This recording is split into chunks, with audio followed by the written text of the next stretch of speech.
Germany 1007 by 1800 Those Viking 1008 and Hebrides 1008.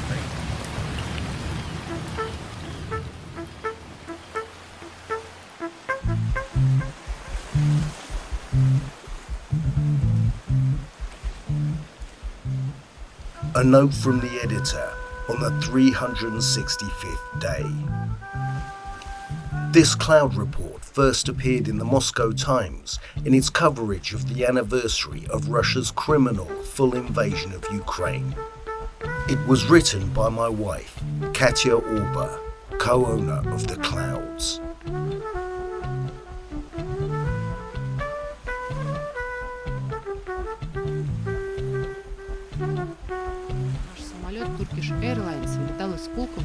Our Turkish Airlines flight out of Pulkovo Airport, St. Petersburg, was late at night on February the 27th, 2022.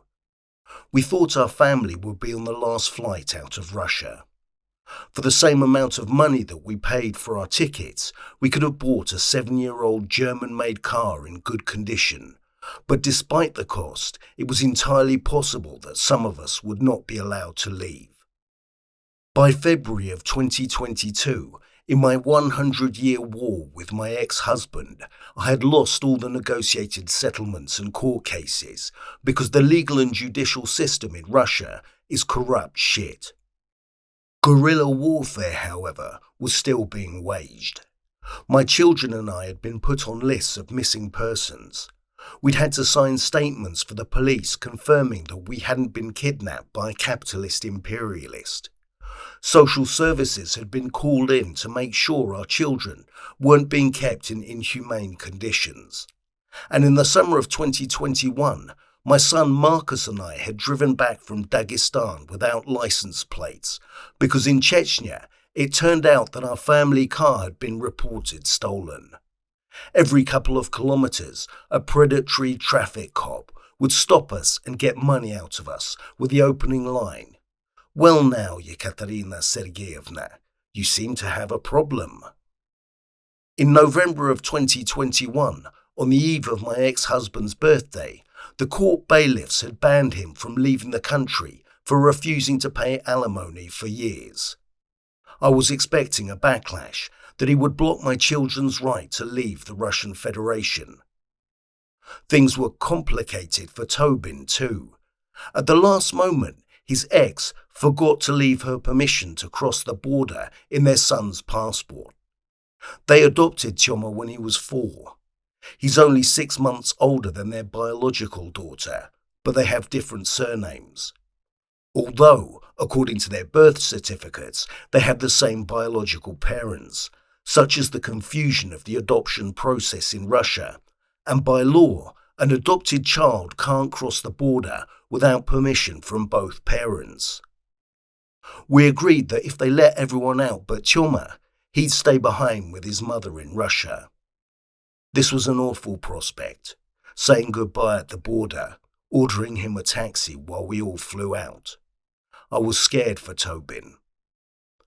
Our neurotic family circus had spent the whole of the 27th getting powers of attorney done at the notary's office, getting COVID tests done on everyone, filling in COVID forms on the net to get into Turkey, and nervously following the news on our phones.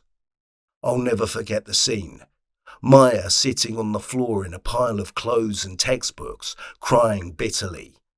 "I don't know what to take with me. I want to take my toy shark. I don't want to leave. I've got a Latin test at school tomorrow." My mother came round in tears in the evening. We were leaving her with 3 pets and an apartment in a mess from all the frantic packing. Some of the planes flying to Russia were being turned round in the air and sent back. A friend, Sasha in Italy, was tracking our plane, letting us know when it flew out of Istanbul and when it landed at Pulkovo. We went to the airport in 2 taxis, taking the ring road out over the Gulf of Finland because the centre of the city had been blocked off. Our taxi driver was chatty. When he heard we were flying to Turkey, he turned out to be a big fan of the resort town of Antalya. I started talking to him about the war that had just started. I thought we were on the same wavelength, but when we got to the Moscow highway, he said that Putin is our president and he'll smash the fascist scum while we're on holiday. I quickly brought the conversation to a halt. It was frightening. The line at the check-in for the Istanbul flight was made up largely of foreigners, mostly Americans. A lot of the passengers were flying on from Istanbul. Instead of suitcases, many of them had bags for snowboards stuffed with clothes. There was an incredible number of cats and dogs. Everyone looked scared, talking quietly among themselves. At the check-in desk, they refused to give Toma a boarding card without permission from his mother. Tobin argued with them for a long time, holding up an already tense line, but he managed to talk the woman from the airline round, promising that if there was a problem with the officials at passport control, he'd sort it out with them. We went through immigration in 2 groups. I went with my kids, followed by Tobin with Toma and Big Martha. We both have daughters named Martha, but they have different surnames. Big Martha is Martha Auber, Tobin's daughter, and Mini Martha has my ex's name, Rasulkhovskaya. 5 kids, 4 surnames, 4 parents, and an Englishman. My side got through easily. My 3 all look identical. They weren't on the stop list, and they all chirped that they were on their way to Izmir to see their English relatives. That moment when a stranger, a pen pusher in a glass box, stares into her monitor holding our passports in her hand is usually when we panic. So for the last 6 years, every time we got across the border with the kids, it was a celebration.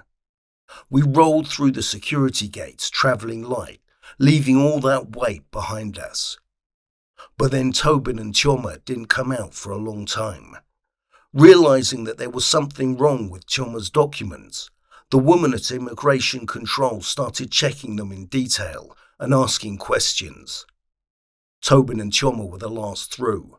All the other passengers in the airport had already gone on to their planes. What saved them was Toma's perfect English. He asked Tobin, "Dad, why are your hands shaking?" The border official stopped checking the documents. She was waiting for an answer too. "Dad, they're still shaking." Whack! She whacked the stamp down on their passports and they were through.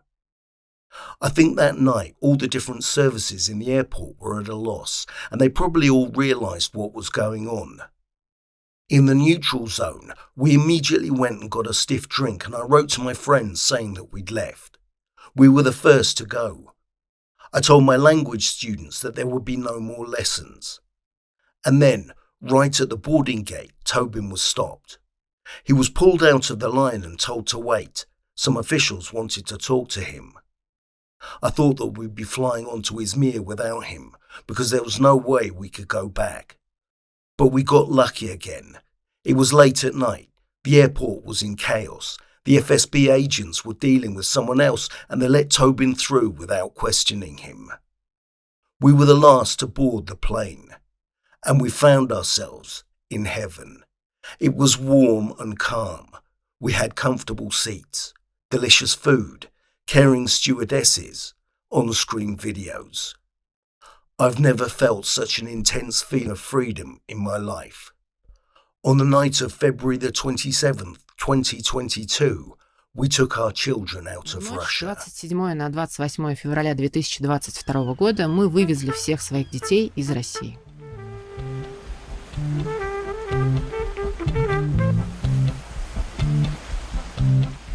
The Cloud Report. Written and read by Tobin and Katya Auber. Edited by Katya Auber. Sound editing by Marcus Auber. Music by Karibasi. Thank you for listening to The Cloud Report. If you want to chuck some cash in our tip jar and support the Clouds of Felixstowe Cafe, you can find our details in the notes, along with links to our pages on Facebook, Instagram and Threads.